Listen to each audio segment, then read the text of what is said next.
Channel ವಾರ್ತೆಗಳ ಪ್ರಾಯೋಜಕರು Muliya Keshav Bhat and sons, Madikeri, Konikoppa, Puttur, Belthangady, Bengaluru. Palace Toyota, Balaji auto enterprises Mysuru private limited, Mysuru, Madikeri, Kushalnagar. Sendil Kumar textiles, Agrahara circle ಮತ್ತು Gandhi square, Mysuru. Sharada jewellery, ಕೊಡಗಿನ ಸಾಂಪ್ರದಾಯಿಕ ಆಭರಣಗಳ ವಿಶಾಲ ಮಳಿಗೆ, Aras road, Mysuru. Shri turbulence, Shri Mysuru sports, Aras road, Mysuru. A to Z super market, Vishwamanava double road, Mysuru. Police arcade, Siddharthanagara, Mysuru.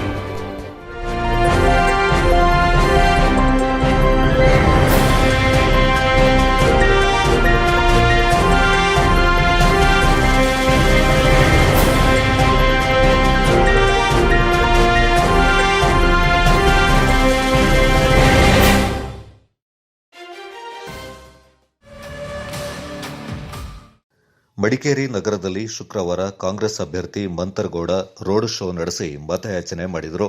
ಬೆಳಗ್ಗೆ 9:30ಕ್ಕೆ ನಗರದ ಬನ್ನಿ ಮಂಟಪ ಬಳಿಯಿಂದ ಪಾದಯಾತ್ರೆ ಆರಂಭಿಸುವ ಮೂಲಕ ನಗರದ ಪ್ರಮುಖ ಬೀದಿಗಳಲ್ಲಿ ಮತ ಪ್ರಚಾರ ನಡೆಸಲಾಯಿತು.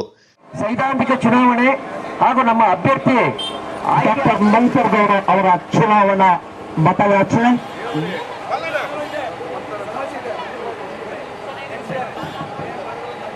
ಅವರ ಚಿಹ್ನೆಯಾದ ಅರ್ಥದ ಗುಂಡಿಗೆ ಮತವನ್ನು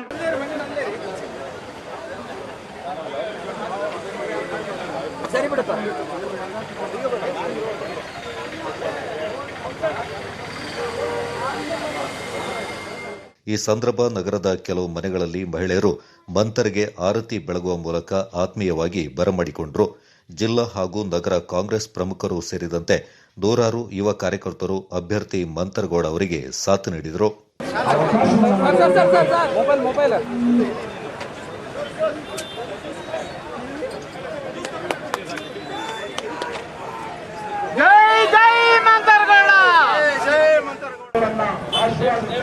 ಅನುಗ್ರಹಿಸಬೇಕಾಗಿ ಈ ನಾಡಿನ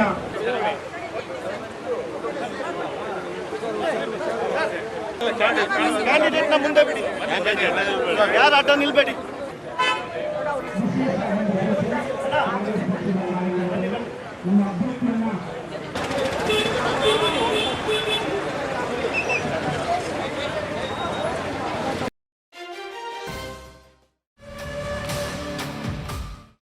ಕೊಡಗು ಜಿಲ್ಲೆಯ ಜನತೆ ಕಳೆದ 5 ವರ್ಷಗಳ ಅವಧಿಯಲ್ಲಿ ಎದುರಿಸಿರುವ ಎಲ್ಲ ಸಂಕಷ್ಟಗಳಿಗೆ ಜಿಲ್ಲೆಯ 2 ಶಾಸಕರು ಸ್ಪಂದಿಸಿ ಕಾರ್ಯನಿರ್ವಹಿಸಿದ್ದು, 2 ಕ್ಷೇತ್ರಗಳ ಜನತೆ ಈ ಬಾರಿಯ ಚುನಾವಣೆಯಲ್ಲಿ ಬಿಜೆಪಿ ಅಭ್ಯರ್ಥಿಯಿಂದ ಬೆಂಬಲಿಸಲಿದ್ದಾರೆಂದು ಮಡಿಕೇರಿ ಕ್ಷೇತ್ರದ ಬಿಜೆಪಿ ಅಭ್ಯರ್ಥಿ ಶಾಸಕ ಎಂಪಿ ಅಪ್ಪಚ್ಚು ರಂಜನ್ ವಿಶ್ವಾಸ ವ್ಯಕ್ತಪಡಿಸಿದ್ದಾರೆ.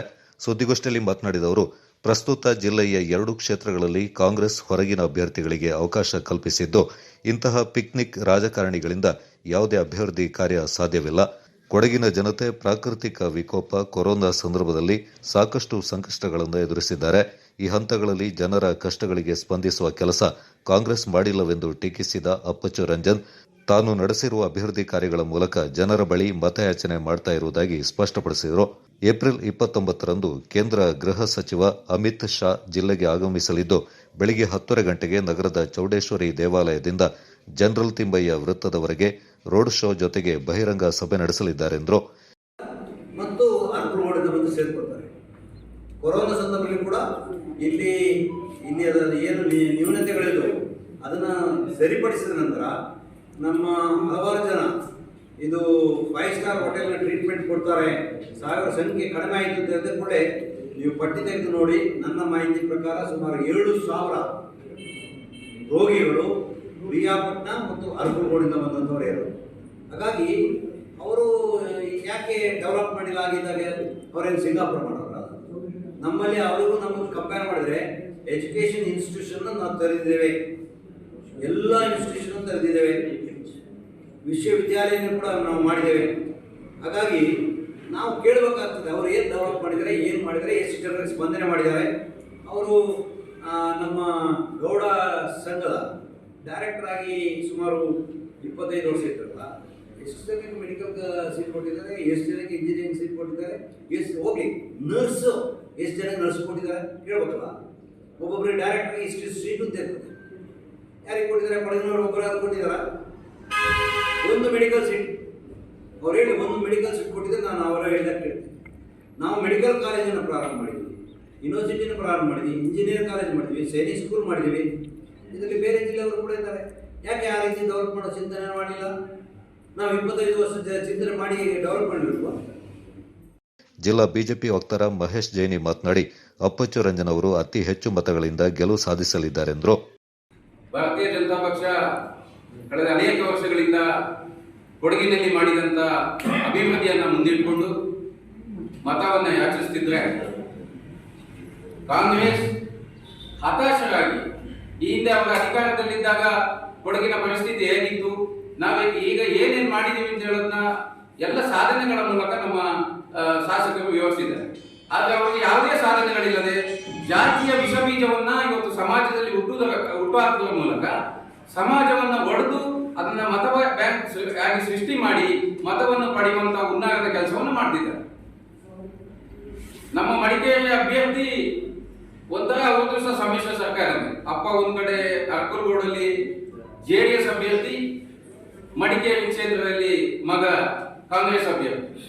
ಒಂದ್ ಕಡೆ ಹೋಗಿ ಶಾಸಕರ ಪತ್ನಿ ಕೆಲವರಿಗೆ ಫೋನ್ ಅನ್ನು ಮಾಡೋದಕ್ಕ ನಾನು ಕೊಡವ ಜಾತಿಗೆ ಸೇರಿದವರು ನನಗೆ ಮತ ಹಾಕಿ ಅಂತ ಕೇಳ್ತಿದ್ರೆ, ಪತಿ ಈ ಕಡೆ ನಾನು ಮಡಿಕೇರಿ ಕ್ಷೇತ್ರದ ಅಭ್ಯರ್ಥಿ ಒಕ್ಕಲಿಗ ನಾನು ಅಂತ ಹೇಳುವಂತ ಮೂಲಕ ಗೌಡ ಜನಾಂಗದ ಮತವನ್ನ ಕೇಳುವಂತ ಪ್ರಯತ್ನವನ್ನ ಮಾಡ್ತಿದ್ದಾರೆ. ಇವತ್ತು ಅವರಿಗೆ ಯಾವುದೇ ಆದ ಸಾಧನೆಗಳಿಲ್ಲ, ಕೇವಲ ಜಾತಿ ವಿಷಯವನ್ನು ಬಿತ್ತುವುದರ ಮೂಲಕ ಇವತ್ತು ಅಪ್ಪಚ್ಚು ರಂಜನ್ ಅವರು ಕಳೆದ ಬಾರಿಗಿಂತ ಅತ್ಯಧಿಕ ಮತಗಳಿಂದ ಗೆಲ್ತಾರೆ ಅಂತ ಹೇಳುವಂತ. ಗೋಷ್ಠಿಯಲ್ಲಿ ಜಿಲ್ಲಾ ಬಿಜೆಪಿ ಪ್ರಧಾನ ಕಾರ್ಯದರ್ಶಿ ಅರುಣ್ ಕುಮಾರ್, ಮಡಿಕೇರಿ ಗ್ರಾಮಾಂತರ ಮಂಡಲದ ಅಧ್ಯಕ್ಷ ಕಾಗಿರ ಸತೀಶ್ ಮತ್ತಿತರ ಪ್ರಮುಖರು ಪಾಲ್ಗೊಂಡಿದ್ದರು.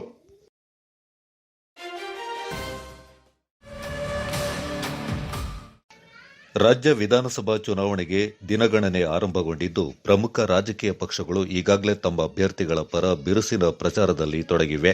ಜಿಲ್ಲೆಯ 2 ವಿಧಾನಸಭಾ ಕ್ಷೇತ್ರಗಳಲ್ಲಿ ರಾಷ್ಟ್ರೀಯ ಪಕ್ಷಗಳ ಅಭ್ಯರ್ಥಿಗಳು ಸೇರಿದಂತೆ ಪ್ರಾದೇಶಿಕ ಪಕ್ಷ ಮತ್ತು ಪಕ್ಷೇತರರು ಬಿರುಸಿನಿಂದ ಪ್ರಚಾರದಲ್ಲಿ ತೊಡಗಿದ್ದಾರೆ. ಪ್ರಮುಖ ರಾಷ್ಟ್ರೀಯ ಪಕ್ಷಗಳಾಗಿರುವ ಬಿಜೆಪಿ ಮತ್ತು ಕಾಂಗ್ರೆಸ್ನ ಅಭ್ಯರ್ಥಿಗಳು ಈಗಾಗಲೇ ತಮ್ಮ ರಾಜ್ಯ ನಾಯಕರನ್ನ ಜಿಲ್ಲೆಗೆ ಕರೆಸಿ ಅಭ್ಯರ್ಥಿಗಳ ಪರ ಮತಯಾಚನೆ ಮಾಡಿಸಿದ್ದಾರೆ. ಆದರೆ ಇವೆಲ್ಲವನ್ನ ಗಮನಿಸುತ್ತಾ ಇಷ್ಟು ದಿನ ಸುಮ್ಮನಿದ್ದ ಜೆಡಿಎಸ್ ಇದೀಗ ಇದ್ದಕ್ಕಿದ್ದಂತೆ ಪುಟಿದೇಳ್ತಾ ಇದ್ದು, ಮಡಿಕೇರಿ ಕ್ಷೇತ್ರದ ಅಭ್ಯರ್ಥಿ ತಮ್ಮ ಕ್ಷೇತ್ರದಲ್ಲಿ ಮಿಂಚಿನ ಸಂಚಾರ ನಡೆಸ್ತಾ ಇದ್ದಾರೆ.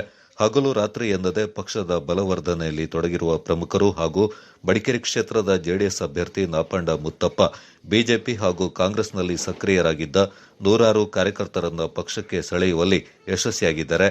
ಇದರ ಪರಿಣಾಮವಾಗಿ ಜೆಡಿಎಸ್ ಕಾರ್ಯಕರ್ತರ ಹುಮ್ಮಸ್ಸು ದುಪ್ಪಟ್ಟಾಗಿದ್ದು, ಕಳೆದ 2-3 ದಿನಗಳಿಂದ ಕುಶಾಲನಗರ ಹಾಗೂ ಮಡಿಕೇರಿಯಲ್ಲಿ ನಡೀತಾ ಇರುವ ರೋಡ್ ಶೋ ಹಾಗೂ ಬೈಕ್ ರ್ಯಾಲಿಗಳಲ್ಲಿ ಸುಮಾರು 1000ಕ್ಕೂ ಹೆಚ್ಚು ಮಂದಿ ಯುವಕರು ಪಾಲ್ಗೊಂಡಿದ್ದಾರೆ.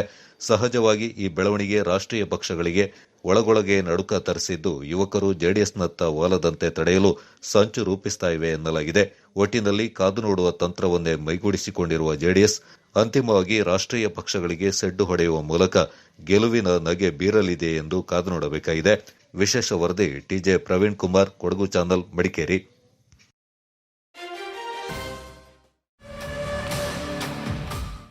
ಸಮಾಜದ ನಿರ್ಮಾಣಕ್ಕಾಗಿ ರಿಪಬ್ಲಿಕನ್ ಪಾರ್ಟಿ ಆಫ್ ಇಂಡಿಯಾ ವತಿಯಿಂದ ತಾನು ಸ್ಪರ್ಧಿಸ್ತಾ ಇದ್ದು, ಮತದಾರರು ಸಹಕಾರ ನೀಡಬೇಕೆಂದು ಮಡಿಕೇರಿ ವಿಧಾನಸಭಾ ಕ್ಷೇತ್ರದ ಅಭ್ಯರ್ಥಿ ಹಾಗೂ ದಲಿತ ಸಂಘರ್ಷ ಸಮಿತಿ ಜಿಲ್ಲಾ ಅಧ್ಯಕ್ಷ ಕೆಬಿ ರಾಜು ಮನವಿ ಮಾಡಿದ್ದಾರೆ. ನಗರದಲ್ಲಿ ಸುದ್ದಿಗೋಷ್ಠಿಯಲ್ಲಿ ಮಾತನಾಡಿದ ಅವರು, 42 ವರ್ಷಗಳಿಂದ ಜಾತಿ ಜನಾಂಗದ ಬಗ್ಗೆ, ಕೊಡಗಿನ ಅಭಿವೃದ್ಧಿಯ ಬಗ್ಗೆ, ಬಡವರ, ದಲಿತರ, ಆದಿವಾಸಿಗಳ ಎಲ್ಲ ವರ್ಗದ ಜನರ ಬಗ್ಗೆ, ನೆಲ, ಜಲ, ಪರಿಸರ ಉಳಿವಿಗಾಗಿ ಹಾಗೂ ಬಡವರ ಪರ ವಿವಿಧ ಹೋರಾಟಗಳನ್ನು ನಡೆಸಿಕೊಂಡು ಬರ್ತಾ ಇದ್ದೇನೆ. ಈ ಬಾರಿ ಮಡಿಕೇರಿ ಕ್ಷೇತ್ರಕ್ಕೆ ಅಭ್ಯರ್ಥಿಯಾಗಿದ್ದು ಜಿಲ್ಲೆಯ ಜನತೆ ಮತ ನೀಡಬೇಕೆಂದು ಮನವಿ ಮಾಡಿದರು. ಸಂವಿಧಾನ ಯಥಾಸ್ಥಿತಿಯಲ್ಲಿ ಜಾರಿಯಾಗಿಲ್ಲ ಎಂದು ದೂರಿದವರು, ಬಿಜೆಪಿ ಆಡಳಿತಕ್ಕೆ ಬಂದ ಬಳಿಕ ಬಡವರಿಗೆ ಸರಿಯಾದ ಸೌಲಭ್ಯಗಳು ಸಿಗ್ತಾ ಇಲ್ಲ. ಜಿಲ್ಲೆಯಲ್ಲಿ ಇನ್ನೂ ಕೂಡ ಜೀತ ಪದ್ಧತಿ ಜಾರಿಯಲ್ಲಿದೆ. ಪಾಲೆಮಾಡು ವ್ಯಾಪ್ತಿಯಲ್ಲಿ ಸ್ಮಶಾನಕ್ಕಾಗಿ ಹೋರಾಟ ಮಾಡುವ ಪರಿಸ್ಥಿತಿ ನಿರ್ಮಾಣಗೊಂಡಿದೆ. ಇಂದು ಜಿಲ್ಲೆಯಲ್ಲಿ ಉಳಿದುಕೊಳ್ಳಲು ಸೂರಿಲ್ಲದ ಸಾಕಷ್ಟು ಜನರಿದ್ದಾರೆ. ಆದರೆ ಸರ್ಕಾರ ಗುತ್ತಿಗೆ ಆಧಾರದಲ್ಲಿ ಉಳ್ಳವರಿಗೆ ನೀಡಲು ಹೊರಟಿದೆ ಎಂದು ಆರೋಪಿಸಿದರು. ಸರ್ಕಾರ ಮೇಲು ವಿಷಯ ನೋಡ್ತದೆ ಮತ್ತು ನಮ್ಮ ಮೇಲೆ ದೌರ್ಜನ್ಯ ಮಾಡ್ತದೆ ಅಂದರೆ ನಾವು ಯಾವ ರೀತಿ ಮಾಡಬೇಕು, ನಾವು ಯಾವ ರೀತಿ ಬದುಕಬೇಕಾಗ್ತದೆ. ಹಾಗಾಗಿ ನಾನು Republican party of India Karnataka ಪಕ್ಷವನ್ನು ಮೂಲಕವಾಗಿ ನಾನು ಅಭ್ಯರ್ಥಿಯಾಗಿ ಮಡಿಕೇರಿ ಕ್ಷೇತ್ರದ ಕಣಕ್ಕಿಳಿದಿದ್ದೀನಿ. ಹಾಗಾಗಿ ಮತದಾರ ಬಾಂಧವರು ಪ್ರತಿಯೊಬ್ಬರು ಕೂಡ ಹೃದಯವಂತ ಮತದಾರರು, ಬುದ್ಧಿವಂತ ಮತದಾರರು, ವಿದ್ಯಾವಂತ ಮತದಾರರು ನಮಗೆ ನಿಮ್ಮ ಅತಿ ಅಮೂಲ್ಯವಾದ ಮತವನ್ನು ನಮಗೆ ನೀಡಬೇಕು ಅಂತ ನಾನು ಮನವಿ ಮಾಡಿಕೊಡ್ತೀನಿ. ಯಾಕಂದ್ರೆ ಇವತ್ತು ಪತ್ರಕರ್ತರು ಬಿಜೆಪಿ ಆಡಳಿತಕ್ಕೆ ಬಂದ ಮೇಲೆ ಪತ್ರಕರ್ತರು ಪ್ರಶ್ನೆ ಮಾಡೋಗಿಲ್ಲ. ಬಿಜೆಪಿಯ ಇವತ್ತುವರೆಗೆ ಪ್ರಧಾನಮಂತ್ರಿಗಳು ಕೂಡ ಇವತ್ತು ಒಂದೇ ಪತ್ರಿಕಾಗೋಷ್ಠಿ ಮಾಡಿಲ್ಲ. ಯಾಕೆ? ಅವ್ರ ಭಯನಾ? ಇವತ್ತು ನಮ್ಮ ಒಂದು ಜನಪ್ರತಿನಿಧಿಯಾದವರು ಸರ್ಕಾರದ ಜಾಗಗಳನ್ನ ಉಳಿಸ್ಕೊಳ್ಬೇಕು. ಅದನ್ನ ಇವತ್ತು ಉಳ್ಳವರಿಗೆ ಅದು ಗುತ್ತಿಗೆ ಆಧಾರದ ಮೇಲೆ ಕೊಡ್ತಾ ಇದ್ದಾರೆ.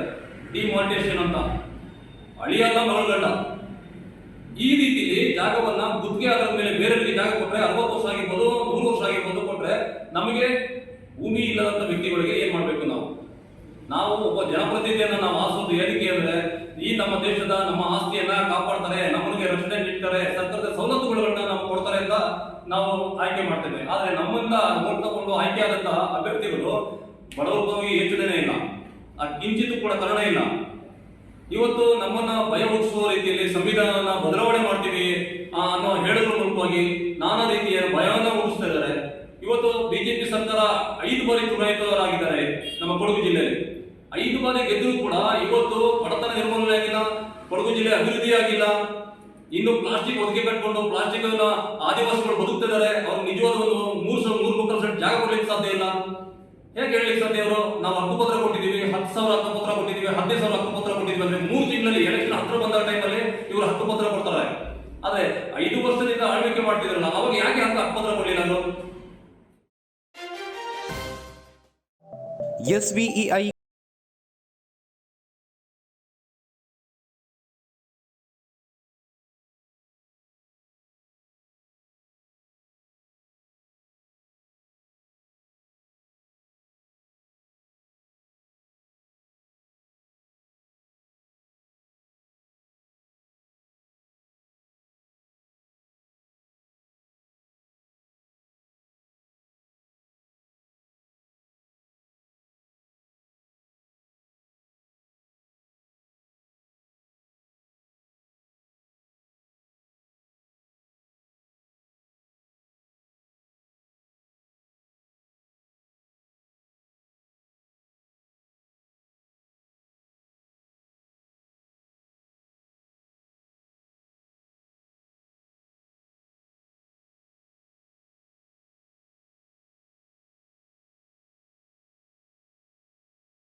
ಬಂಧ ಅನುರಾಗದ ಅನುಬಂಧ ಏಳೇಳು ದಶಕಗಳ ಪ್ರೀತಿಯ Mulia Jewels, unique designs. Shakti Residential School and College, Shaktinagar, Mangaluru. CBSE curriculum located in a serene environment 4 acres from the city life, 2.5 kilometers away from Nantur Junction. World-class amenities that help providing joy of learning, shaping personality to face the reality of life. Value-based teaching and emphasis on discipline. Shakti PU College has science and commerce streams along with integrated coaching to prepare students for competitive examinations. A well-stocked library, furnished labs, spacious auditorium, clean and hygienic food, Separate fully furnished hostel for boys and girls is available. Learning to create choices, our motto, is reflected in every act of our students and teachers. For admissions, please contact 0824 2230 452 9686 000046. Shining senses in your life. Desirable designs gives you treasured memory.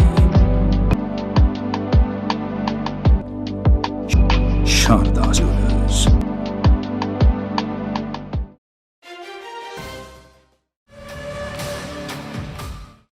BJP ನೇತೃತ್ವದ ಸರ್ಕಾರ ರೈತರ ಆದಾಯವನ್ನು ದ್ವಿಗುಣಗೊಳಿಸುವ ನಿಟ್ಟಿನಲ್ಲಿ ಹಲವು ಕಾರ್ಯಕ್ರಮಗಳನ್ನು ಅನುಷ್ಠಾನಗೊಳಿಸಿದ್ದು ರೈತರು ಸ್ವಾಭಿಮಾನದಿಂದ ಬದುಕು ಕಟ್ಟಿಕೊಂಡಿದ್ದಾರೆ ಎಂದು ಕೊಡಗು ಜಿಲ್ಲಾ ಬಿಜೆಪಿ ಕೃಷಿ ಮೋರ್ಚಾ ಸಮಿತಿಯ ಜಿಲ್ಲಾಧ್ಯಕ್ಷ ನಾಗೇಶ್ ಕುಂದಲ್ಪಾಡಿ ತಿಳಿಸಿದ್ದಾರೆ.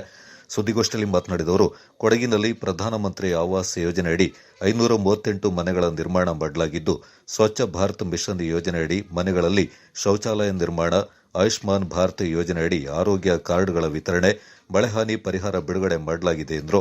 ಕೊಡಗಿನಲ್ಲಿ ಬಿಜೆಪಿಯ ಇಬ್ಬರು ಅಭ್ಯರ್ಥಿಗಳು ಹೆಚ್ಚು ಅಂತರದಲ್ಲಿ ಗೆಲುವು ಸಾಧಿಸಲಿದ್ದು, ಮತದಾರರು ಸಹಕಾರ ನೀಡುವಂತೆ ಮನವಿ ಮಾಡಿದರು. ಕಳೆದ 8 ವರ್ಷಗಳಲ್ಲಿ ಮೋದಿ ಸರ್ಕಾರದ ಅವಧಿಯಲ್ಲಿ ನಮ್ಮ ಅನ್ನದಾತರ ಜೀವನ ಸುಧಾರಣೆಗೆ ಹಲವಾರು ಕ್ರಮಗಳನ್ನು ನೇರ ನಗದು ಪಾವತಿ ಮೂಲಕ ರೈತರಿಗೆ ಹಣಕಾಸು ನೆರವು ನೀಡಲಾಗಿದೆ. ಜೊತೆಗೆ ಹೆಚ್ಚಿನ ಇಳುವರಿ ಪಡೆಯಲು ಮಣ್ಣಿನ ಪರೀಕ್ಷೆ ಮಾಡಿ ಮಣ್ಣಿನ ಆರೋಗ್ಯ ಕಾರ್ಡ್ ಕೂಡ ವಿತರಣೆ ಮಾಡಲಾಗಿದೆ. ಅಲ್ಲಿ ಮುಖ್ಯವಾಗಿ ಕಿಸಾನ್ ಸಮ್ಮಾನ್ ಯೋಜನೆ ಅಡಿಯಲ್ಲಿ ರೈತರಿಗೆ ಕೇಂದ್ರ ಸರ್ಕಾರದಿಂದ 6,000 ಮತ್ತು ರಾಜ್ಯ ಸರ್ಕಾರದಿಂದ 4,000 ನೇರ ಖಾತೆಗೆ ವರ್ಗಾವಣೆ ಮಾಡುವ ಮೂಲಕ ರೈತರಿಗೆ ಅವಕಾಶ ಮಾಡಿಕೊಟ್ಟಿದೆ. ಅಷ್ಟೇ ಮುಖ್ಯವಾಗಿ ಕಾಂಗ್ರೆಸ್ ಆಡಳಿತಾವಧಿಯಲ್ಲಿ ಯೂರಿಯಾವನ್ನು ಖಾಸಗಿ ಕೈಗಾರಿಕೆಗಳಿಗೆ ಅಕ್ರಮವಾಗಿ ಮಾರಾಟ ಮಾಡಿದ್ದರಿಂದ ರೈತರು ಸಂಕಷ್ಟಕ್ಕೀಡಾಗಿದ್ದರು. ಕಾಳ ಸಂಖ್ಯೆಯಲ್ಲಿ ಯೂರಿಯಾದ ಮಾರಾಟವನ್ನು ಕೊನೆಗೊಳಿಸಿ ರಸಗೊಬ್ಬರಗಳಿಂದ ರಾಸಾಯನಿಕ ಅಂಶವನ್ನು ಕಡಿಮೆ ಮಾಡಲು ಮೋದಿ ಸರ್ಕಾರವು ಬೇವಲೇಖಿತ ಯೂರಿಯಾವನ್ನು ಪರಿಚಯಿಸಿದ್ದು, ಇದು ಮಣ್ಣಿನ ಆರೋಗ್ಯವನ್ನು ಸುಧಾರಿಸುವುದಲ್ಲದೆ ದೇಶದ ರೈತರ ಆದಾಯವನ್ನು ಹೆಚ್ಚಿಸಲು ನೆರವಾಯಿತು. ಹಾಗೆ ಉತ್ಪಾದನೆ ವೆಚ್ಚದ ಹೊರೆ ತಗ್ಗಿಸಲು ರಾಜ್ಯ ಬಿಜೆಪಿ ಸರ್ಕಾರದಿಂದ ಸಬ್ಸಿಡಿ, ಕಳೆದ 3 ವರ್ಷಗಳಿಂದ ನೀರಾವರಿ ಪಂಪ್ಸೆಟ್ಗಳಿಗೆ ವಿದ್ಯುತ್ ಸಬ್ಸಿಡಿ ನೀಡಲು 52,950 ಕೋಟಿ ಒದಗಿಸಲಾಗಿದೆ. ರೈತ ಶಕ್ತಿ ಯೋಜನೆಯಲ್ಲಿ ರು. 400 ಕೋಟಿ ಡೀಸೆಲ್ ಸಬ್ಸಿಡಿ ಒದಗಿಸಿದೆ. ಬೀಜ, ರಸಗೊಬ್ಬರ ಮತ್ತು ಕೀಟನಾಶಕಗಳನ್ನು ಖರೀದಿಸಲು ಈ ವರ್ಷ ರಾಜ್ಯ ಬಜೆಟ್ನಲ್ಲಿ ಭೂಸಿರಿ ಯೋಜನೆಯಲ್ಲಿ ಪ್ರತಿ ರೈತರಿಗೆ 10,000 ಹೆಚ್ಚುವರಿ ಸಹಾಯಧನವನ್ನು ಘೋಷಿಸಿದೆ.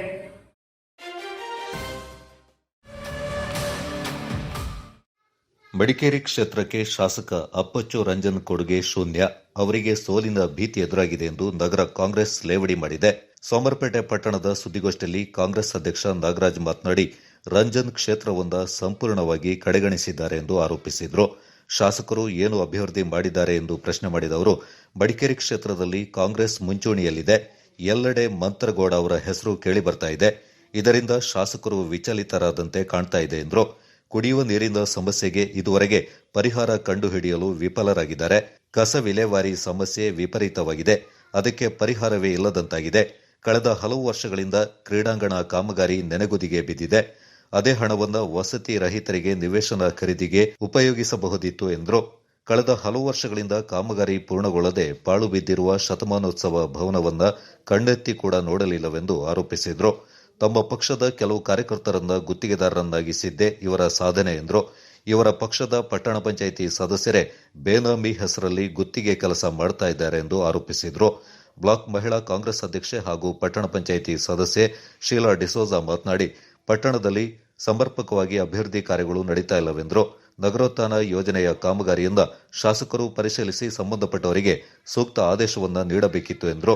ಪಟ್ಟಣದಲ್ಲಿ ಕೆಲವು ಕಾಮಗಾರಿಗಳು ನಡೆಯದೆ ಬಿಲ್ ಆಗ್ತಾ ಇವೆ ಎಂದು ಆರೋಪಿಸಿದವರು, ಪಟ್ಟಣದ ಮಡಿಕೇರಿ ರಸ್ತೆಯಲ್ಲಿರುವ ನೀರು ಶುದ್ದೀಕರಣ ಘಟಕದ ಆವರಣದಲ್ಲಿ ಪುನರ್ ನಿರ್ಮಾಣ ಕಾಮಗಾರಿ ಮಾಡದೆ ಬಿಲ್ ಮಾಡಲಾಗಿದೆ ಎಂದು ಗಂಭೀರ ಆರೋಪ ಮಾಡಿದರು. ಸಾವಿರಾರು ಕಾರ್ಮಿಕರಿಗೆ ಹೊಟ್ಟೆ ಕೊಡ್ತಿದ್ದಾರೆ. ಇಂದಿರಾ ಕ್ಯಾಂಟೀನ್ ಆಗಿದ್ರೆ ಲಾಕ್ಡೌನ್ ಸಂದರ್ಭದಲ್ಲಿ ಇಂದಿರಾ ಕ್ಯಾಂಟೀನ್ ಬಡವರು ಎಷ್ಟೋ ಜನ ಊಟ ಮಾಡ್ತಿದ್ರು. ಆದ್ರೆ ಬಿಜೆಪಿ ಕಾಂಗ್ರೆಸ್ ದಳ ಅಂತ ಯಾರು ಊಟ ಮಾಡ್ತಾರೆ? ಎಲ್ಲ ಊಟ ಮಾಡ್ತಾರೆ.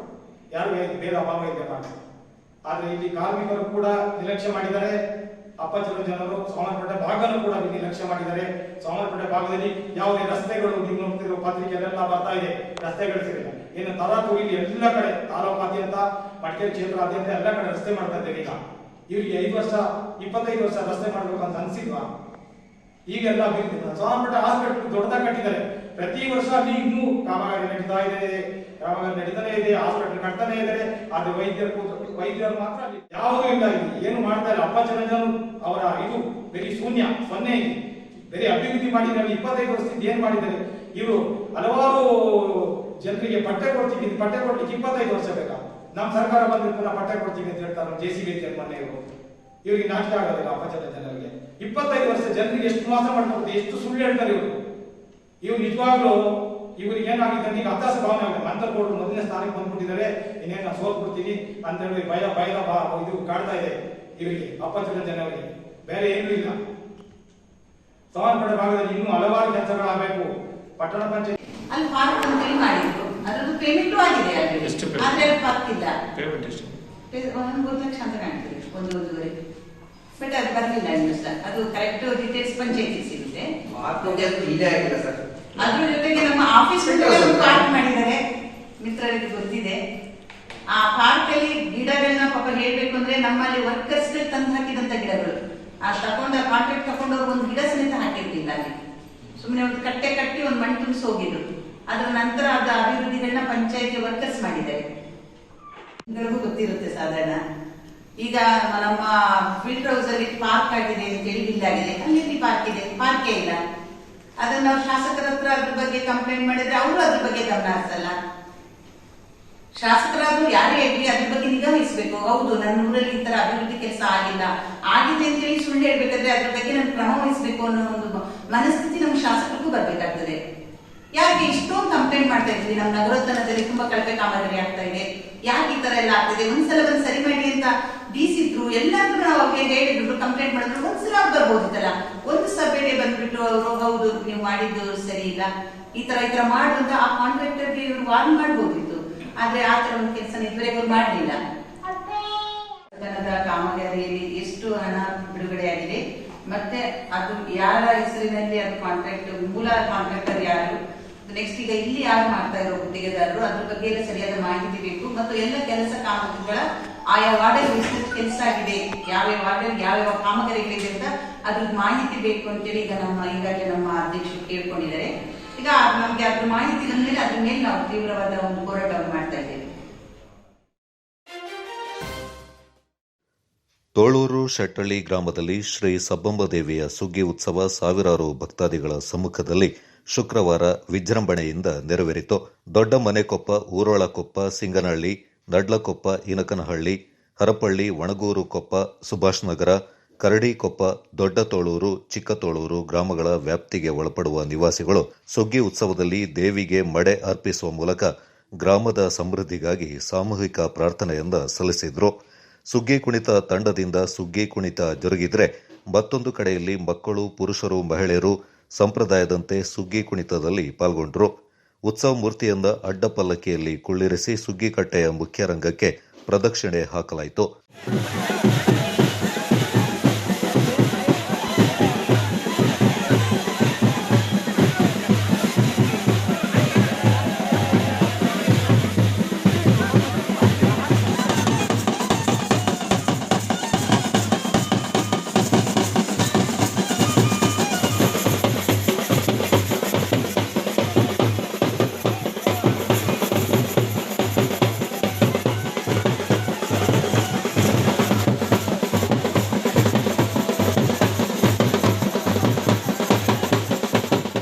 ಹರಕೆ ಮಾಡಿಕೊಂಡ ಭಕ್ತರು ಈಡುಗಾಯಿ ಸೇವೆಯನ್ನ ಅರ್ಪಿಸಿದ್ರು.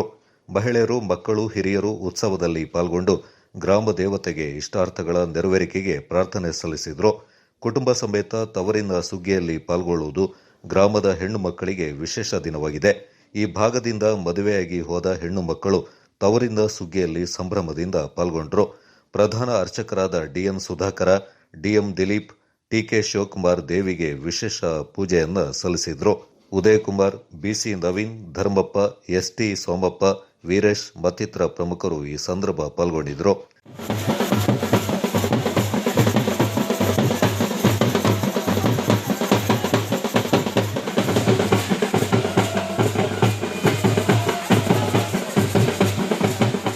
ಶಾಸಕ ಅಪ್ಪಚ್ಚು ರಂಜನ್, ವಿಧಾನ ಪರಿಷತ್ನ ಮಾಜಿ ಸದಸ್ಯ ಎಸ್ಜಿ ಮೇದಪ್ಪ, ರಾಜ್ಯ ಒಕ್ಕಲಿಗರ ಸಂಘದ ಕಾರ್ಯಾಧ್ಯಕ್ಷ ಹರಪಳ್ಳಿ ರವೀಂದ್ರ, ಪ್ರಮುಖರಾದ ದಿವ್ಯಾ ಮಂತರಗೌಡ ಮತ್ತಿತರರು ದೇವಿಗೆ ಪೂಜೆಯನ್ನು ಸಲ್ಲಿಸಿದರು.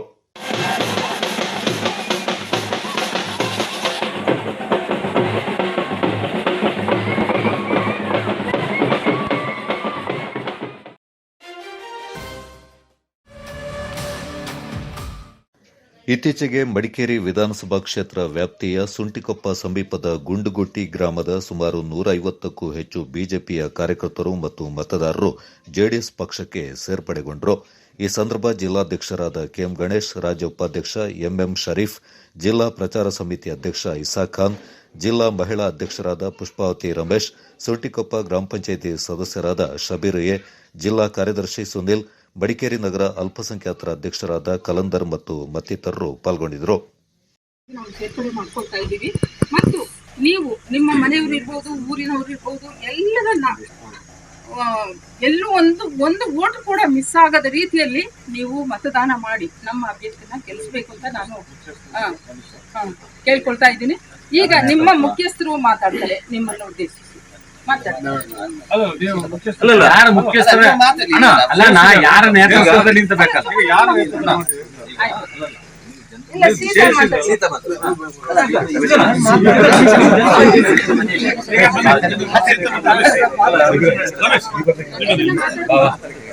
ಹಾಗೆಲ್ಲ ಗೊತ್ತಿದ್ದಷ್ಟು ಮಾತಾಡಿ. ಏನಾಗಿದೆ ನಿಮ್ಮ ನೇತೃತ್ವದಲ್ಲಿ ಎಷ್ಟೆಲ್ಲ ನಿಮ್ಗೆ ಗೊತ್ತಲ್ಲ, ಇಂಥವರೆಲ್ಲ ನಾವು ಇಂಥ ಪಕ್ಷ ಅಂದ್ರೆ ಬಿಟ್ಟು ಇಂಥ ಪಕ್ಷವನ್ನ ಇವರ ಸಮ್ಮುಖದಲ್ಲಿ ಸೇರ್ತಾ ಇದ್ದೀವಿ. ಸ್ವಲ್ಪ ಫ್ರಂಟ್ ಬಂದ್ಬಿಡಿ, ಇನ್ನು ಸ್ವಲ್ಪ ಕ್ಲಿಯರ್ ಕಾನ್ಸೆಪ್ಟ್. ಈಗ ಇವತ್ತು ಅಚಾನಕ್ ನಮ್ಮ ಮಹಿಳಾ ವಿಂಗ ಅಧ್ಯಕ್ಷಣೆ ಆಗಿರ್ತಕ್ಕಂಥ ಪುಷ್ಪವತಿ ರಮೇಶ್ ಅವರು ನನ್ನ ಹುಟ್ಟೂರು, ಅಲ್ಲಿ ಬಹಳಷ್ಟು ಜನ ಪಕ್ಷಕ್ಕೆ ಸೇರ್ಪಡೆಯಾಗಿ ಈ ಬಾರಿ ಕುಮಾರಣ್ಣನ ಒಂದು ನೇತೃತ್ವದಲ್ಲಿ ಕುಮಾರಣ್ಣನ ಮುಖ್ಯಮಂತ್ರಿ ಮಾಡಿ ಕೊಟ್ಟಿದ್ದಾರೆ ಮತ್ತು ನಮ್ಮ ಕ್ಷೇತ್ರದ ಅಭ್ಯರ್ಥಿಯನ್ನು ಗೆಲ್ಲಿಸಲಿಕ್ಕೆ ಕೊಟ್ಟಿದ್ದಾರೆ ಅಂತ ಹೇಳುವಂಥ ಮಾತನ್ನು ಅಂತ ಕೂಡ ಹೇಳಿದರು. ನಾನು ಹೇಳಿದೆ ಇಲ್ಲ, ನಾನು ಬರ್ತೀನಿ, ಒಟ್ಟಿಗೆ ಹೋಗೋಣ. ಯಾಕೆಂತೇಳಿದ್ರೆ ಇವತ್ತು ಕುಮಾರಣ್ಣನ ಬಗ್ಗೆ ಹೆಚ್ಚು ಒಂದು ಪ್ರೀತಿ ವಿಶ್ವಾಸ ಇದ್ದಂಥ ನೀವುಗಳು ಬರ್ತೀನಿ ಅಂತ ಹೇಳುವಾಗ ನಾವು ಕೂಡ ಬರ್ತೀನಿ ಅಂತ ಹೇಳಿದ್ದೆ. ಅದೇ ರೀತಿ ನಾವು ಕೂಡ ಇಲ್ಲಿ ಬಂದಿದ್ದೀವಿ. ಬಹುಶಃ ಇವತ್ತು ನಿಜವಾಗಿ ನನಗೂ ಕೂಡ ಭಾಳ ಸಂತೋಷ ಆಗ್ತಿದೆ. ಯಾಕೆಂದರೆ ವಿಜಯ್ ಅವರು ಆರ್ಗನೈಸಿಂಗ್ ಮಾಡಿ ನಾನು ಏನು ಮಾತಾಡೋದಿಲ್ಲ ಅಂತ ಹೇಳ್ತಿದ್ದಾರೆ.